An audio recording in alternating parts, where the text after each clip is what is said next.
Bear McCreary, composer of Outlander. I just want to start at the beginning and ask you what it was about this show that made you want to write music for it. Pretty much everything about this show made me want to write music for it. I grew up adoring Scottish folk music and going to the Highland Games, and I grew up watching Braveheart and Rob Roy. I was so immersed in this culture. And I always was looking for an excuse to bring bagpipes into my own scores when I became a composer. I got very lucky that my first job was Battlestar Galactica. Well, that whole sentence, that's the understatement of the year. I got very lucky that my first job was Battlestar Galactica. But also, one of the primary character themes in that show was played on bagpipes. And the showrunners really liked it. The fans responded. And I thought, oh, great, I get to write for bagpipes now. And then as I went on to other shows, Terminator and Walking Dead and Agents of S.H.I.E.L.D., I found that no, nobody wanted to hear bagpipes. So Ron Moore, who ran and created Battlestar Galactica, created the series Outlander based on Diana's books. And when I realized that he was doing this new show that took place in the Scotland of the Jacobite Uprising, which was right in the sweet spot of the kind of music that I adored from that era, I realized, like, wow, I think we could really do something cool with this. And thankfully, Ron agreed and brought me on board. Mm-hmm. Well, it's interesting because you've got these two very specific and different time periods in the show. So was it a challenge conveying those two different periods? It was.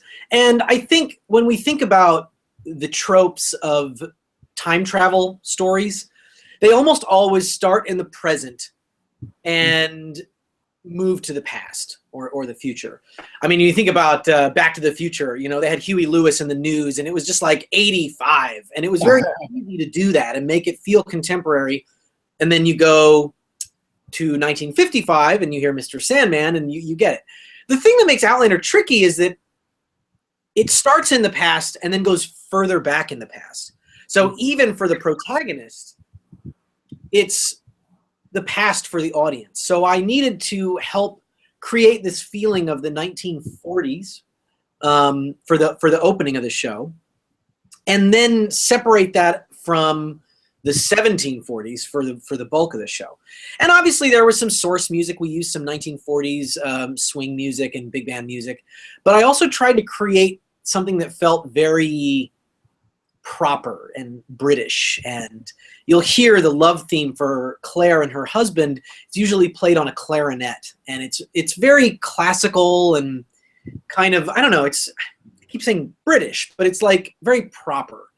And when we get into Scotland in the 1740s, where our heroes are covered in dirt and mud, and they're wearing kilts and there's swords, the score gets very folky, and you hear bagpipes and penny whistle and fiddle, and everything's kind of scratchy and raw.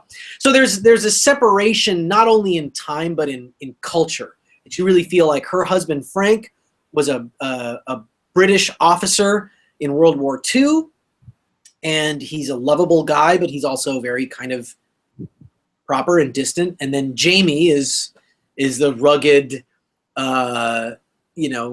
Highland hero, and a very different kind of man. And so the music takes on a very different character.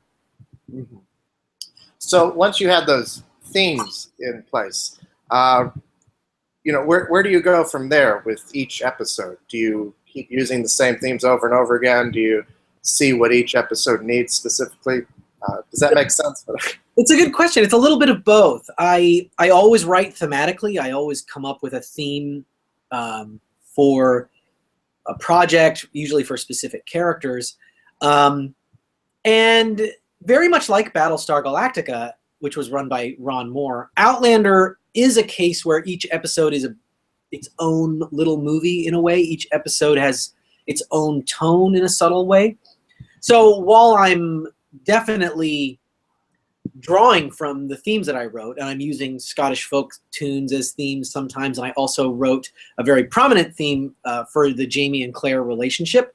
But I'm also crafting the score for each episode, and some of the episodes get very dark and bleak and kind of atmospheric, and others are very fun and folky and uplifting, and that's what was really so much fun about that first season, is that it really kept me on my toes.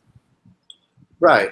It's interesting you said that each episode is like its own little movie, because it is a very cinematic show. Yeah.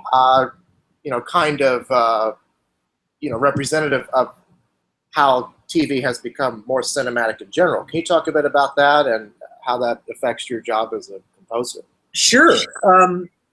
Television, I think over the last 10 to 15 years, but certainly the last 10 years, has undergone a huge shift toward becoming more narratively satisfying, more serialized with long story arcs, and production values have shifted more toward cinematic production values.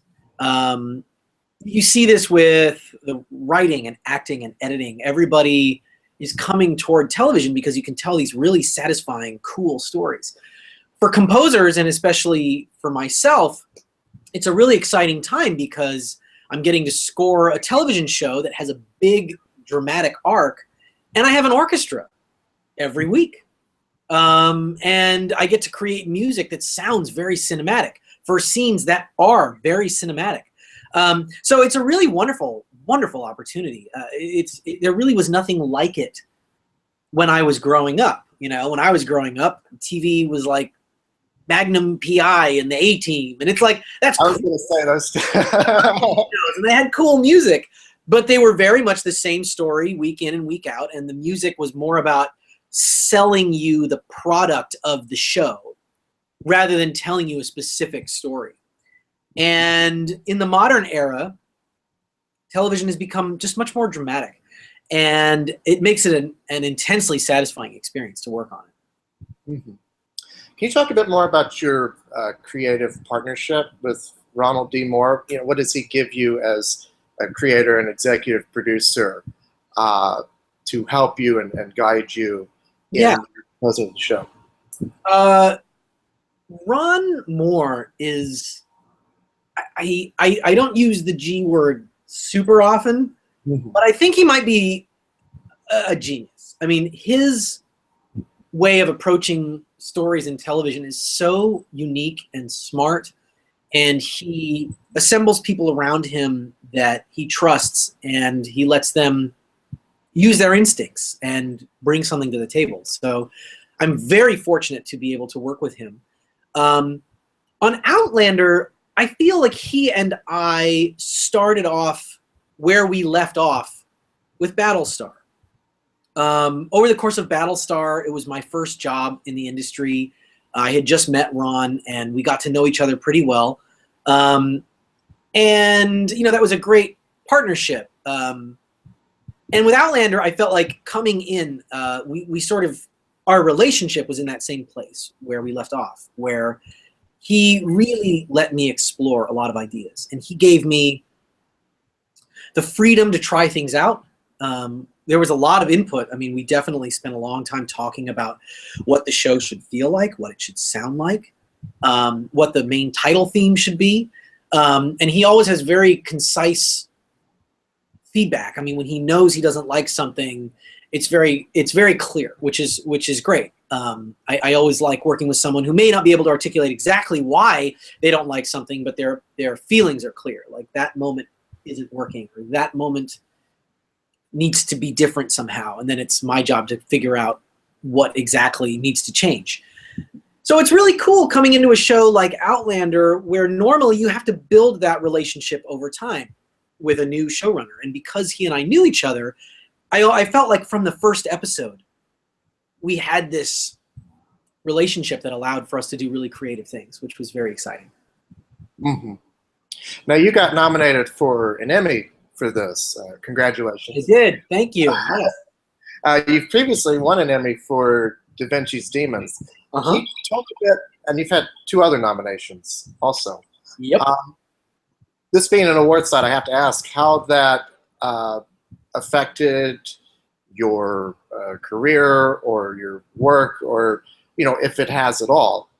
We mean winning an Emmy? Yeah, winning an Emmy. I mean, does that give some kind of You know, it's funny because I don't. First of all, like being nominated and then especially winning for Da Vinci's Demons, it was every time it's a tremendous surprise and a tremendous honor, because as I already mentioned, I think some of the best work happening in entertainment is happening in television. Mm-hmm. And there's so much good work out there that I'm always amazed that anything that I've done would be singled out and listed with the best of the work that was done that year. So I never get over that. Winning the Emmy for Da Vinci was an incredible experience. It was sort of like an out of body experience when they called my name, and still, like, I have the statue up on my desk, and it's like I'm still amazed that it's there. But I don't know how it did affect my career. I don't feel like it. I don't feel like it did in that. I mean, I feel like if people were liking the work that I'm doing, or they were responding, or I wrote music that moved them, that winning an Emmy didn't change that. I don't feel like anybody who's called me since I won an Emmy called me because I won an Emmy, but I just feel like for me it means more just the recognition from my peers. And I've thought about it as a thing that like will translate into more work or a different kind of work, just because I always felt like that. My career has always sort of followed this strange path of one amazing lucky break to another and meeting interesting people. And yeah, I don't know. I mean, maybe I'm the wrong person to even ask for that perspective, but yeah, it's been interesting. I know my bio now always says Emmy award-winning composer Bear McCreary, like it's like a knighthood, so that's cool. What is it that excites you after all these scores that you've written? What is it that keeps exciting you about music composition? I have wanted to do music for film and TV my whole life. So first of all, like, just getting to do this at all excites me. Getting out of bed and getting to write music, getting to go record it with live orchestras, getting to find cool specialty players, getting to work with people that are super creative and have visions. I mean, for a show like Outlander or David Goyer on Da Vinci's Demons. But I think specifically, I'm excited by getting to do something new. So having the chance to do a show like The Walking Dead and then jump over to something big and bombastic like Agents of S.H.I.E.L.D. I mean, it's such a huge disparity in terms of tone and genre. That it really does spark my creativity. And I think I've just been so incredibly fortunate that I've jumped around from genre to genre, and I've gotten the opportunity to do exciting shows and exciting movies in these different genres. It's really cool. And like, I'm very inspired by that. So I think that, diversity, getting to learn something. I mean, for example, Outlander season 2 takes place in France for a huge chunk of the season. So suddenly I may not be using bagpipes as much. I've been actually researching Baroque French music for the courts and the brothels and the streets, and just like what was all this different music. This is like a crash course in music history. Like, I know something about French Baroque music now. And Outlander is the reason I know that. So how cool is that? That's my job. I love it. Yeah, well, it's very cool. Thank you so much for taking the time to talk with me, and awesome. Congratulations on your nomination. Thank you so much. Thank you. Have a great day. You too. Thank you.